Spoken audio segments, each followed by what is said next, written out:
தில்லானா. தில்லானா இந்திய மொழிப்பாட்டு வகைகளுள் ஒன்றுக்கு பெயர்.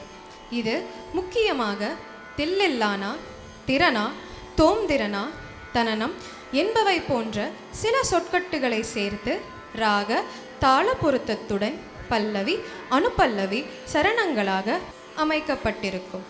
இம்மாதிரியான பாட்டானது சில நூற்றாண்டுகளாக நமது சங்கீதத்தில் வந்து கலந்துள்ளதை தெரிகிறது. நாட்டிய கச்சேரியின் முடிவில் இதை பாடி ஆடுவது நமது நாட்டு வழக்கமாக பின்பற்றி வருகிறது. ராகம் சிவரஞ்சினி, தாளம் ஆதி. இயற்றியவர் மகாராஜபுரம் சந்தானம்.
தஜம் தனம் தரும் நல்லதி நல்லதி நல்ல சௌந்தரி கிடதி தரி கிடதி தக்கிடதி தகதி ததா ஜனுததா திமிததா ஜனுததா ததிமித ஜனுத நிமித ஜனுத ஜம் தனம் தரும் நதுதரி தஜம் தனம் தரும் நதுதரி நதுதரி தஜம் தனம் தரும் நதுத தொங்குத நதுத தொங்குத நதுத தொங்குத தீம் ததர தீம் த தனதிரனா தீரனா தீரனா த்ரித்ரி தொங்குத தீம் ததர தீம் த தனதிரனா தனதி